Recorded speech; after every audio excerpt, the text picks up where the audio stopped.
On the 26th of March, 2025, in Timberlake, Ohio, Jonathan William Ward did the one responsible thing a person with a suspended license can do. He didn't drive. His car was parked at a plaza, so he called a flatbed tow truck to move it and got into the passenger seat. He broke no law. He gave the police no reason to touch him, but two officers across the street had already decided, with no warrant, no evidence, nothing but a hunch, that there were drugs in his car. And they were going to get into that car, no matter what it took. So, they stopped the tow truck for a loose strap and an expired plate that had nothing to do with Ward. They ran a fake sobriety test on the tow truck driver, a completely innocent man, just to stall for a drug dog from another town. Ward was charged in the Lake County Court of Common Pleas with having weapons while under disability and drug possession. His attorney, Assistant Public Defender John Fatica, filed a motion to suppress, asking the court to throw out everything that illegal search produced. Assistant Prosecutor Haley Gold appeared for the state. What you are about to watch is the hearing with the officer's own body camera and their own answers on the stand exposed exactly what they did. For over 30 years, I sat on the bench. The Fourth Amendment never asks whether the hunch was right. It asks whether the police followed the rules to prove it. This one didn't even come close. Sergeant Lords, you indicated on direct that you weren't on duty initially on March 26, 2025. Correct. Okay. And you got a phone call from Dalton Webb? Correct. Okay. Is that usual for a traffic stop? I wouldn't say it's uncommon. It depends on the agency. It depends on the partners that you work with. Okay. Was it your perception that Officer Webb couldn't handle a traffic stop on his own? No, that wasn't my impression, no. Okay. And would you agree with me that traffic, for most patrol officers, traffic stop is fairly routine? I wouldn't say that, no. They're not routine? No, no traffic is routine. He doesn't do traffic stops all the time? I can't speak for him. Okay. In your experience, when you were a patrolman, did you often have traffic stops? Correct. That How would be a often correct did statement. you need backup when you were conducting a traffic stop? Fairly regularly. Okay. So you never, I shouldn't say never. You're saying it was your experience on a traffic stop, you don't just issue a citation, you call for backup? It varies stop to stop. Okay. How often is backup needed, would you approximate? I wouldn't approximate. How often does Dalton Webb request extra eyes? I can't speak for Dalton Webb. Since March 26th of 2025, how many traffic stops have you assisted other officers have initiated? I can't put a number on it or approximate it. Try as hard as you can, you're under oath. I can't approximate it. So Those are logs that you zero. can request through the county dispatch. Yeah, so it could be zero. I certainly can't say that, no. Well, you have no idea. Is that what you're saying? I can't approximate it for you. I truly don't know that answer. Okay. So it could be zero. No, not zero.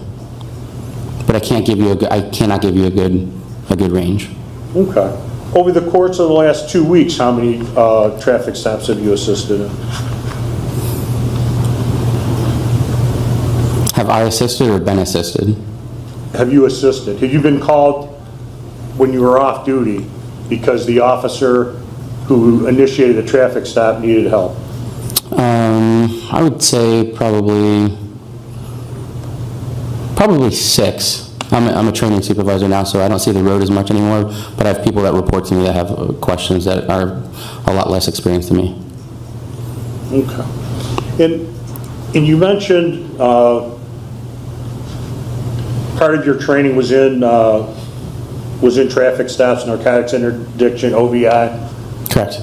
In your training with OVI, is it your usual procedure, or was it part of your training to focus on the passenger as opposed to the driver of the vehicle? Can you re-ask your question, please?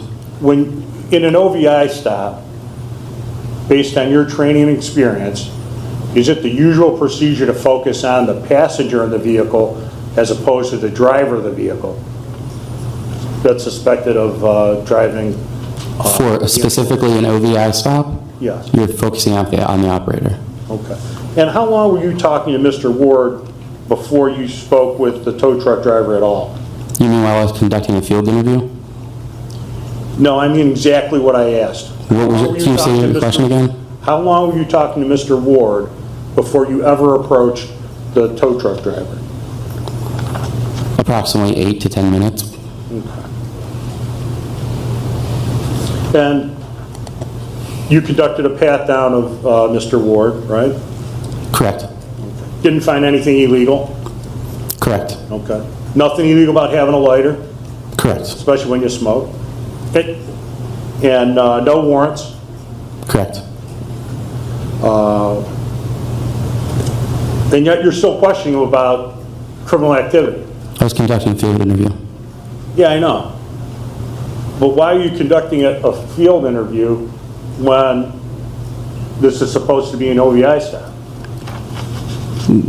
First of all, I was never involved in the OVI stop, okay? I was never involved in the initial traffic stop. I didn't make contact with the operator. I was dealing solely with the passenger. Okay. And why were you dealing with the passenger when it's a traffic stop, he wasn't driving? We're within our legal authority to ask any questions to any occupants of the vehicle. Okay. And would you agree with me that he doesn't have the answer? Absolutely. Stop and look at who this officer is. Sergeant Lawrence was the most experienced cop on that scene. So experienced he was called in off duty just for extra eyes. And here is how he spent those eyes. Not on the tow truck, not on the tires or the expired plate, the only actual violations that night. He spent them digging through the pockets of the one person in that vehicle who wasn't driving anything. He patted Ward down, he questioned him about his probation, his record, and he came up with 2 cigarette lighters and no warrants, nothing illegal. So here is the question that hangs over this entire case.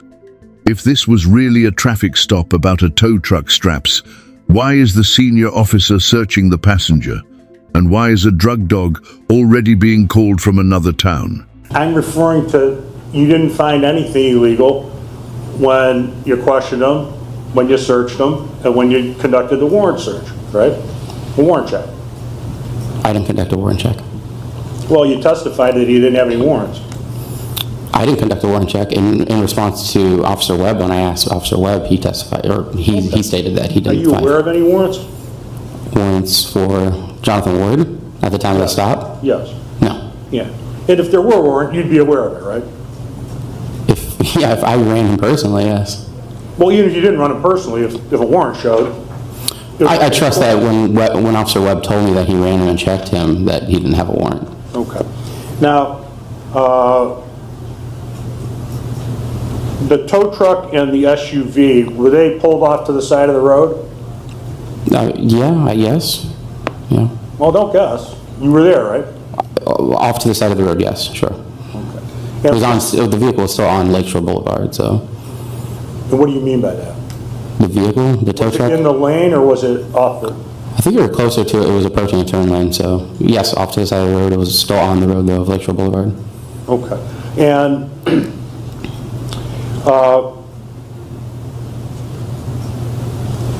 how heavy is the traffic at this time of night on Lakeshore Boulevard? It's not very, it's light traffic, but that can vary depending on the night, events, local events. Okay. And this night it was light? Correct.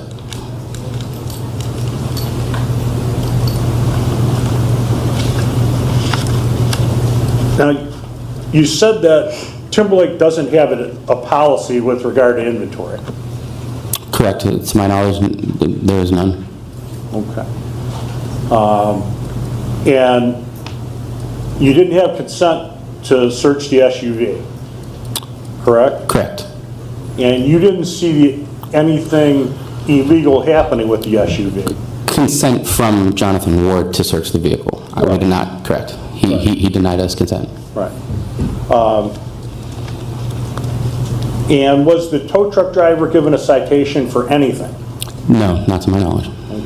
What happened to the tow truck driver?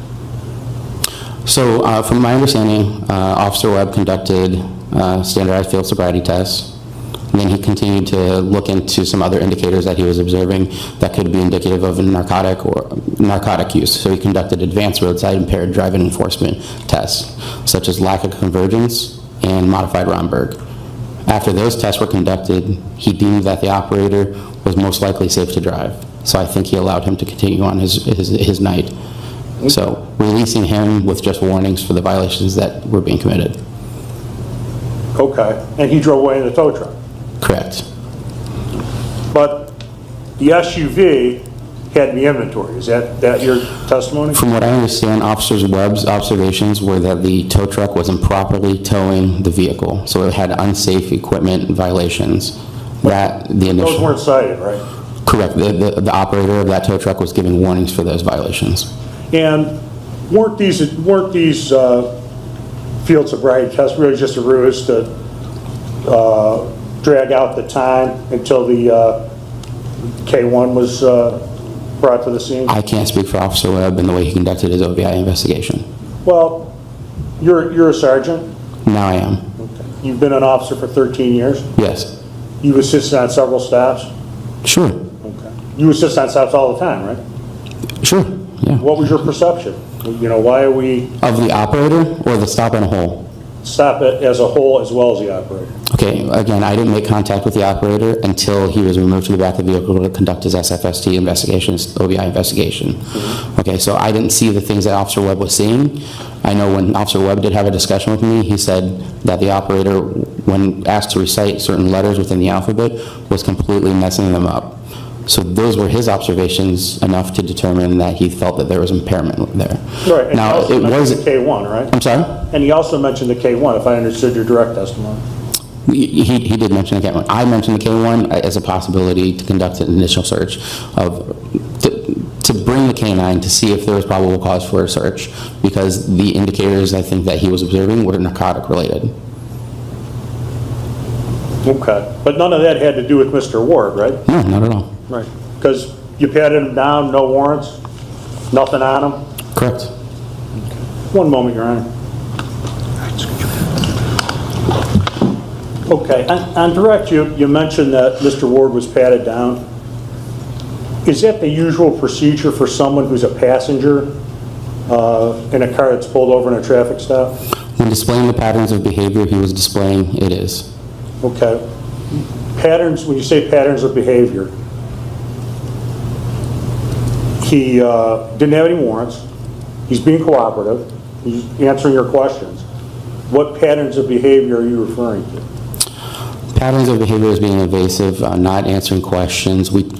Sometimes if there's nothing to hide, you can answer simple questions pertaining to the course of the conversation. Like I was asking, I was trying to find out additional information about his past and things of that nature. And then also his body position. He kept on leaning back and away from the conversation. He kept looking left and right. I can identify that as somebody attempting to make the proper time, I can recognize that as somebody attempting to see an out and an attempt to run or remove himself from the situation. But he didn't run. No, but I can identify those things. Those are common behaviors of somebody willing to run and looking for an out to run So you're from law enforcement contact. Right. That, in your mind, that was probable cause that there was crime afoot. Say that again? If I understand you correctly, you're saying Mr. Ward looking left to right was indicative of criminal behavior. No, that's not what I'm saying at all. I'm saying I patted him down for my safety because his behaviors were not making me feel particularly safe at the time. So I patted him down for my safety. Okay. And I could see his pockets bulging as well. His pockets were bulging with the items in it. right, and didn't find anything illegal. Correct. And he could have told you right from the start, go F yourself, I don't want to answer any questions, right? Absolutely. Nothing further. Redirect? No redirect, Your Honor. All right, you may step down. Next witness. State Code Officer Dalton Webb.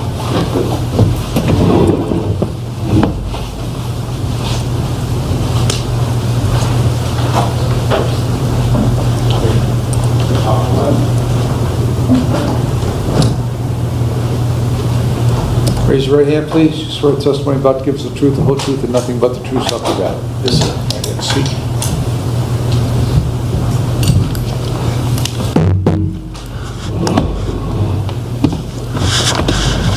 Please state your name for the record, spelling your last name. Vincent Cangelosi, Cangelosi.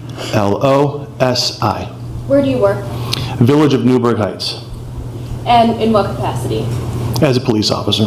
Prior to working for the Village of Newburgh Heights, have you worked for other police departments? Yes, ma'am. And what other police departments have you worked for? Northfield Village, Village of Timberlake, Village of Grand River, Cleveland Heights, and as well Newburgh Heights.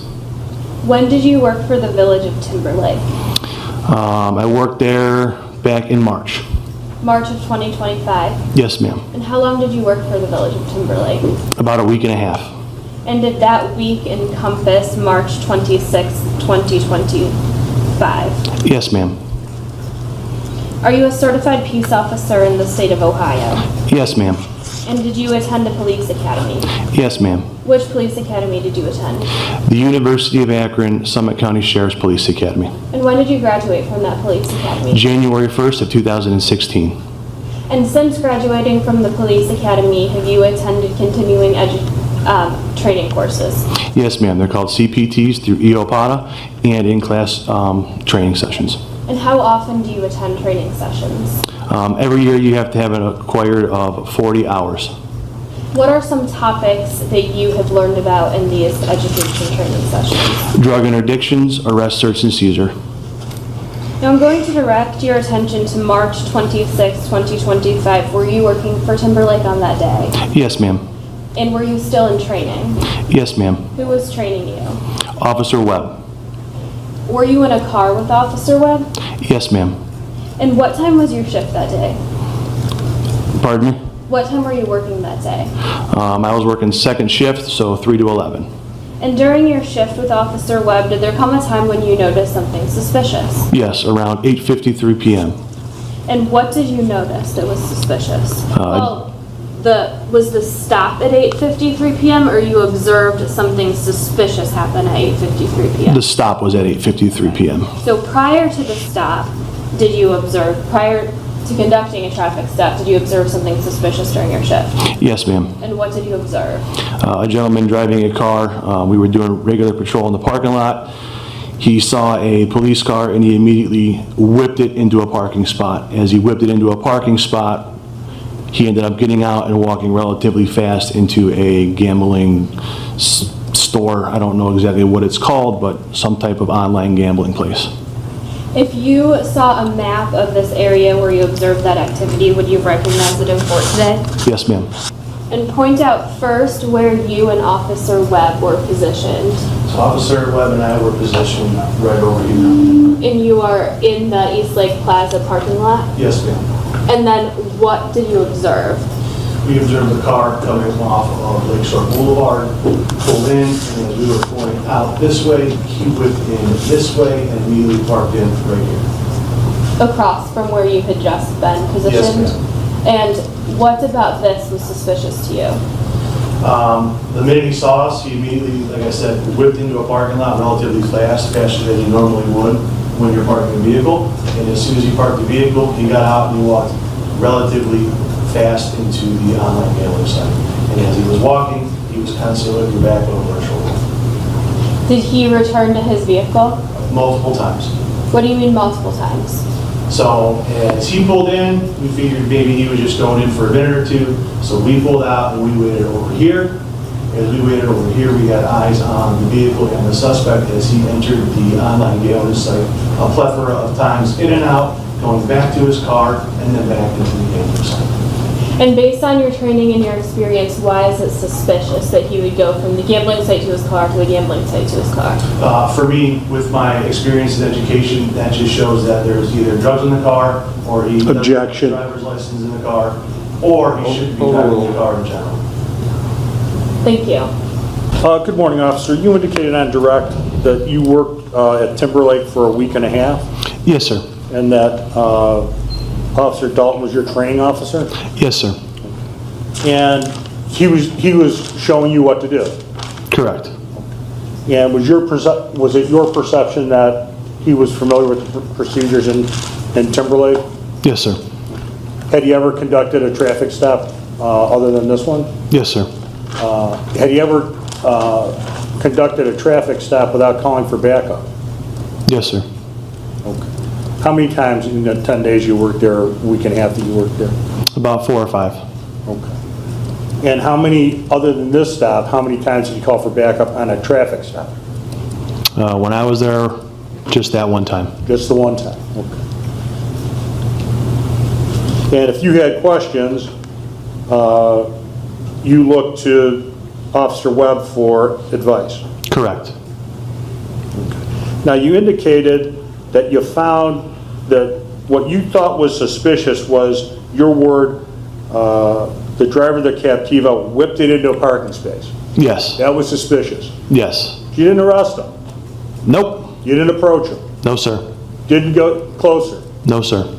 Didn't take any video footage of that. No, sir. Right? Just sat there. Yes, sir. And then you said he was coming back and forth from the gambling establishment to the car. Yes, sir. No video of that either. No, sir. And you don't know what he was doing in the car, right? No, sir. And you didn't take video of it. No, sir. Now you're guessing that that's indicative of drug use, but Yes, that's sir. only a guess. Yes, sir. Okay. No evidence of that at all. Other than the bong in the past, in the You center weren't console, aware of the yes. bong at that time. Correct. So when you're observing from across the street, after he whipped in, which you thought was suspicious, you're seeing him come in and out, which again, indicative of drug use, but you don't know that. That was a guess. Yes. Now, how many, you said you were involved in 4 or 5 traffic stops in Timberlake? Yes. How many traffic stops have you been involved in roughly as an officer? Well over 100. Okay. And in your well over 100 stops, how often do you focus on the passenger in a traffic stop as opposed to the driver? Only when they don't have a seatbelt on, and by the state of Ohio, you're allowed to identify that passenger without a seatbelt on. Okay. But how often has the focus been on a passenger rather than the driver on a traffic stop, in your experience? Quite a few times. Based on what? Based on if they're driving a car that's perfectly fine, and then all of a sudden they get it on a tow truck to get it out of a parking lot. And that's happened to you before? Yes. How many times? About 4 or 5. Anything illegal about calling a tow truck? No. And if someone has a suspended license, wouldn't the best choice be to have the truck towed? No. They shouldn't have it towed. No. They should drive with a suspended They license. should drive, get cited for their traffic violation, and then have the officer with his discretion either let them drive the car away or not. So just to be clear, your testimony is you should break the law. Yeah. And how long have you been a police officer? Since 2016. And you were at the Akron Summit Sheriff's Police Academy? University of Akron, Summit County Sheriff's Office. I'm sorry, Police Academy. University of Akron. And was that one of the policies that you learned there? That Discretion, to break yes. the law? Discretion, yes. I didn't say discretion, but to advise people to break the law. No. Is that something that Officer Webb imparted on you? No, sir. Is that something you're just making up today? No, sir. Now, you indicated that the tow truck driver no longer wanted to deal with a Captiva. Is that your testimony? Yes, sir. Is it fair to say it was clear to him that there were several officers there, all of whom were much more interested in the Captiva than his tow truck? Yes, sir. And is it fair to say your perception is he was ready to get out of there? Yes, sir. So when you're saying it's voluntary, that's a little bit tortured, right? Explain. He wanted to leave. The tow truck driver? Yeah. Yeah, he wanted to leave because he was being put under the pressure of DRE. Okay. And he wasn't cited with anything, was he? No, sir. Now, you said you made some observations inside the vehicle in plain view. Where were you located when those observations were made? On the passenger side of the vehicle, as it was on the roadway. On the roadway? Yes, sir. Wasn't in plain view when it was on the tow truck? No. And there is the whole trick exposed in one word. The bong they claimed to see in plain view only became visible after the car came down to the ground. And the car only came down because the officers leaned on the tow driver until he asked to take it off his truck. Plain view is a real legal rule, but it only counts if the officer is standing somewhere he is lawfully allowed to be. If that car came down as the direct product of a stop that had already been illegally stretched 33 minutes on a fake sobriety test with a dog that hadn't even arrived yet, then everything that came down with it is poisoned. There is a Supreme Court case for exactly this. In Rodriguez versus United States, the court ruled that police cannot extend a traffic stop, even by a few minutes, just to wait for a drug dog. These officers stretched it 33 minutes. In the parking lot that you pointed out, is that parking lot located in Eastlake or Timberlake? Eastlake. Okay. And do you have jurisdictional limitations as far as going into Eastlake for something like this? No, sir. What was the traffic like on Lakeshore Boulevard this night? Prior to the stop or after the stop? During the stop? During the stop, it was light traffic. And where was the tow truck and the bed of the tow truck located in terms of, was it on the road or on the side of the road? Before the traffic stop or during the traffic stop? During the traffic stop, it was on the right-hand side of the road. And are you aware of Timberlake's inventory procedures? Yes. And what are those? Inventory of the vehicle either gets towed or they let it sit on the side of the road until the valid driver comes and picks it up. Okay. And in this situation, there was a decision made to tow it? Yes, sir. Okay. But, and again, just to be clear, but your understanding is that Timberlake does have a policy? Yes, sir. One moment, Your Honor. That's all I can get on this.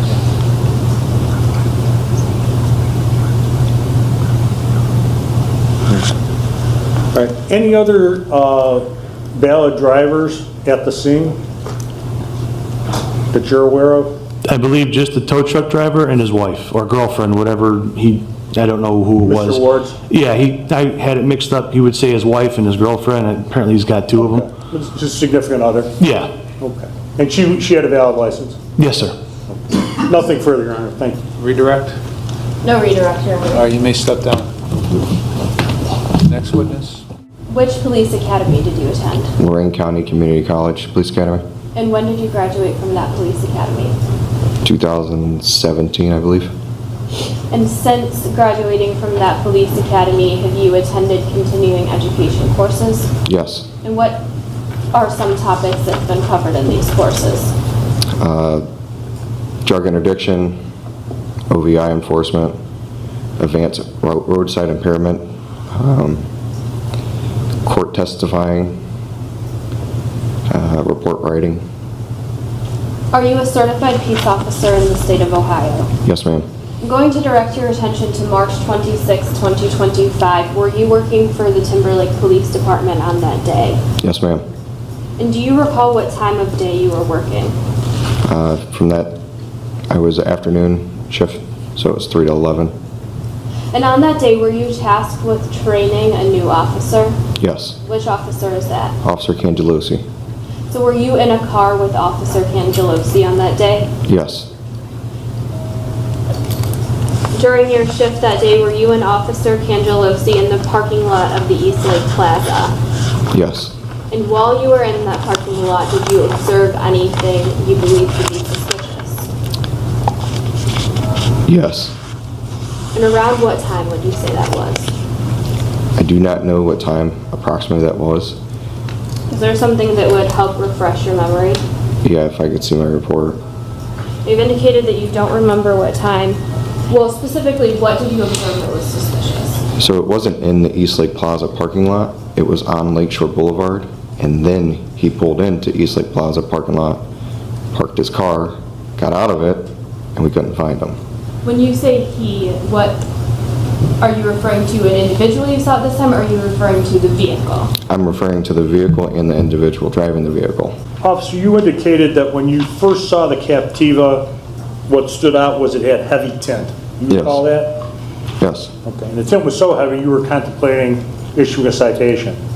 It was going to be a traffic stop if I could have found and stopped the vehicle. Okay. And you lost track of the vehicle at that point? Yes, until we circled the parking lot multiple times, but by then, Mr. Ward was out of the vehicle. Okay, but so you didn't see him park initially? No, but I did see him operating the vehicle. All right, let's answer the question I asked. You didn't see him park the vehicle, that's the question, yes or no? Correct. And you saw him operating the vehicle, but you didn't issue a citation at that point? Because we cannot locate him. Right. And if someone is under suspension, you wouldn't advise them to drive while they were under suspension, would you? No. Now, you indicated that the seat was tilted back. Yes. You recall that testimony?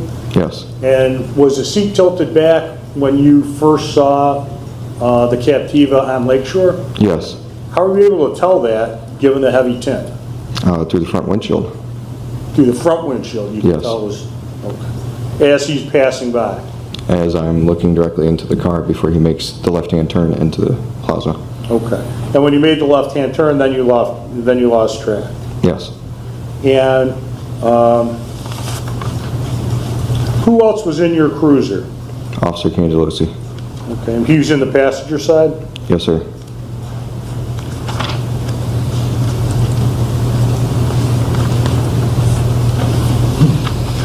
Now, you indicated that the Captiva was registered to someone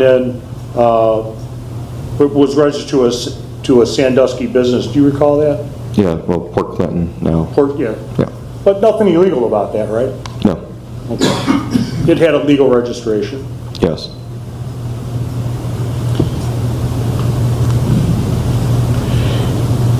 And you verified that Mr. Ward had no warrants, Correct.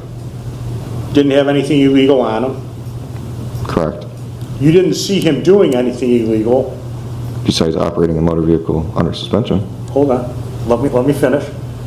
When he's walking back and forth, you didn't see him doing anything illegal when he's walking from the gambling establishment back to the Captiva. Not that I know of. He could be. But not that you know of. Correct.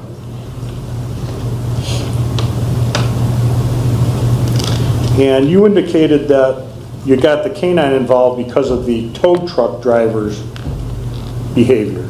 Yes.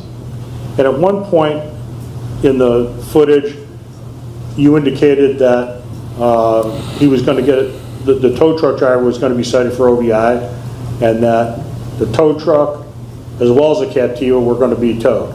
Do you recall that? Yes. That didn't happen, did it? No.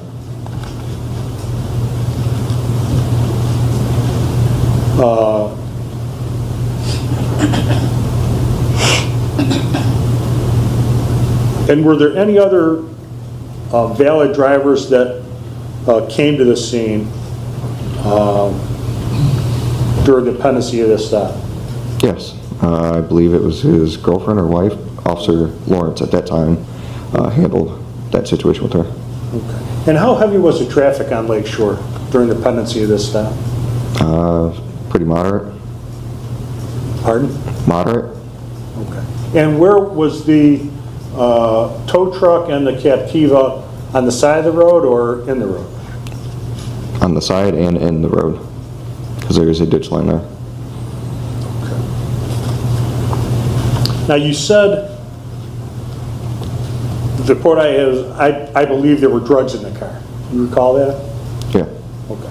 But and that's based on him walking back and forth from the gambling establishment to the car? Just the behavior. It's all. You could just tell, right? Well, with criminal behavior, with, seat being leaned back, heavy tinted windows. Yeah, but you could just tell, right? Yeah, with my experience, with all those indicators. Okay. And the indicators are the tinted windows? Tinted windows, vehicle being registered to a business, seat being But there's tilted back. nothing illegal about that, is there? With the windows, yes. Well, you didn't cite him for that, did you? No, And did you ever measure the windows? we did not at that So time. you don't really know what the tint is. Correct. All right? And you're judging the tint at night. Well, also during the day when I seen Mr. Ward. Okay. But that wasn't at this stop, right? It was prior to that stop when he was operating the vehicle. Okay. But you didn't stop him then? I wasn't able to locate him, he wasn't in the vehicle. Okay. And you didn't see him park the vehicle? No.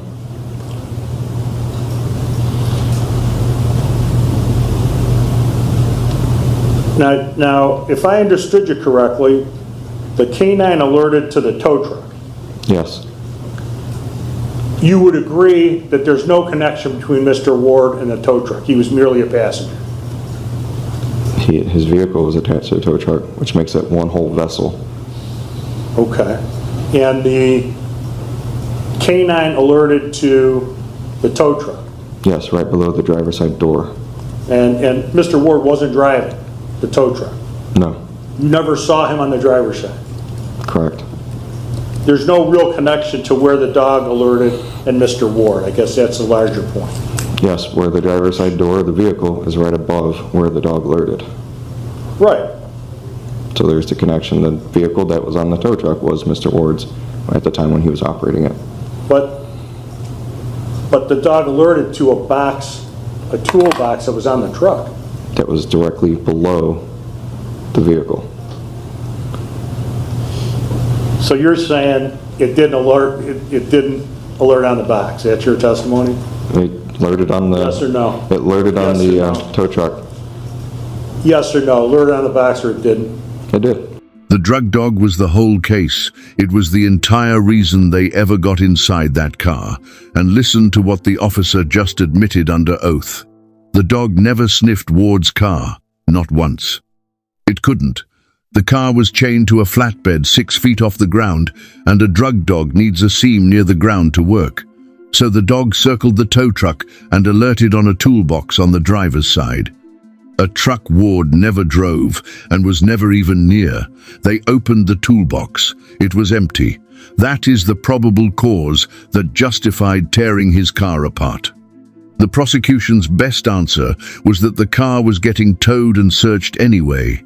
Reasonable, except the officers couldn't even agree on whether their own department had an inventory policy. And there was a licensed driver standing right there who could have driven the car home. The judge heard every word of it, and he had watched the body camera. Thank you, Your Honor. The state is asking this court to deny the defendant's motion to suppress. Significantly, once a new reasonable suspicion develops, detainment may continue for as long as it takes to confirm or dispel it. The testimony today provided that during this stop, the Timberlake police officers continued to learn new information that gave them reasonable suspicion that criminal activity was underfoot. Specifically, Officers Webb and Cangelosi testified to when they first observed the defendant Chevrolet Captiva that had entered the East Lake Plaza, went into a spot where they had difficulties identifying the driver due to the window tints, and that the defendant did in fact lean his seat back. They confirmed that it was suspicious activity, that the defendant exited his vehicle, went to the gaming store, went back to his vehicle, and back to the gaming store. Additionally, their testimony provided that the defendant called for a tow truck. They had just seen the defendant operating that vehicle. They knew that the vehicle works, did not observe any issues with the operation of that vehicle, and it did not make sense to them that a tow truck would be requested. Additionally, upon searching the registration, it was registered in another city over 100 miles away. Officer Delton Webb confirmed that upon talking with the tow truck driver, he observed signs of possible drug or alcohol impairment that is a reason to further investigate. That is something that puts everyone on the road at risk, and that is why he made the decision to conduct the field sobriety tests and to, at that point, call for a canine. Officers were able to conclude, or were able to conduct those field sobriety tests, and when the canine arrived in a reasonable time period, it did alert on the tow truck. In this case, the tow truck was stopped at 8:45 p.m. We see the body cam footage starting at 9:05 p.m. The first discussion of calling a canine is at 9:02 p.m. and then at 9:18 p.m. we hear in the body cam that Willoughby is on scene. So while it may have taken a little bit longer for the canine to come, had a canine been available sooner, officers were working diligently in order to have that canine brought to the scene. Additionally, the driver of the tow truck did relay to officers that he no longer felt comfortable having the defendant's vehicle on his truck and asked for it to be let down. Once it was let down, officers observed in plain view a pipe depicted in State's Exhibit 3 that they believed to be for substances other than marijuana. That taken in addition to the fact that during a search of the defendant's person, torches were located on his person. Officers had cause to search the car. Regardless, the car would have been towed, and an inventory search could have been performed. Additionally, the defendant was driving without a valid license. At this point, the Timberlake Police Department had enough to tow the car and to conduct an inventory search of the vehicle, and the state is asking that you deny the defendant's motion to suppress. Mr. Fatiga? Thank you, Your Honor.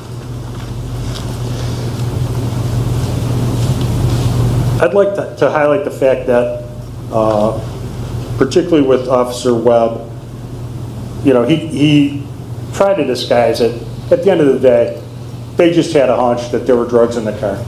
They didn't see, other than the driving under suspension, which the one officer indicated he would advise someone to do.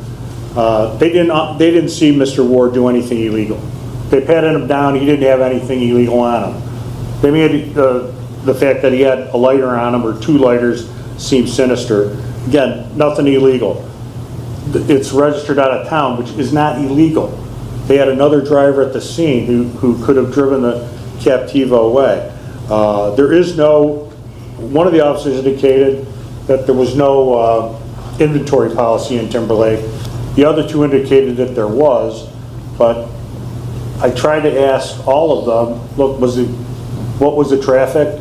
Was the vehicle out of the way? Was there a reason that this car had to be impounded? And I would respectfully suggest that there wasn't.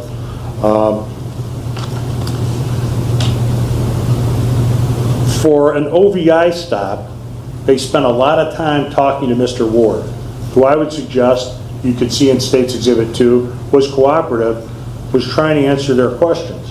As to the in plain view, the item in question was only in plain view once they had the Captiva lowered to the ground. It wasn't in plain view initially. I'd ask you to consider that.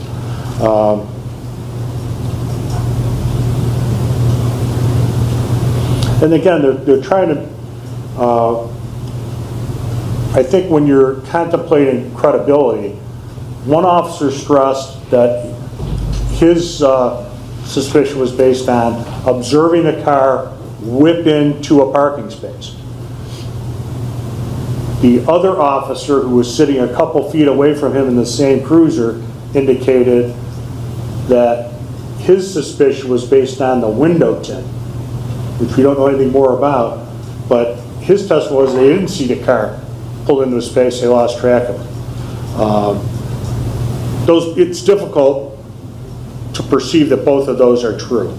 And again, when Mr. Ward was driving the car, they didn't pull him over. He was, and I know you heard the evidence, but he's a passenger in a tow truck that he has no control over. So we would ask you to suppress the evidence. I respectfully suggest that this type of pursuit of a hunch is exactly what the Fourth Amendment is designed to prevent. All right, there's, based on the testimony, Officer Dalton Webb sees the vehicle coming westbound on Lakeshore, observes, I believe, that it was Mr. Ward. He knows Mr. Ward, seen him drive before, knows he's under suspension. Mr. Ward then drives in with, and I'm to assume from that testimony, I take from that testimony that the sides are tinted, the front window is not tinted, because he sees Mr. Ward. Mr. Ward pulls in the parking lot, and in the words of Officer Cangelosi, whips into a parking space and points out exactly where on the map he went into that parking space. So Cangelosi in the car with Dalton Webb knows where Ward is.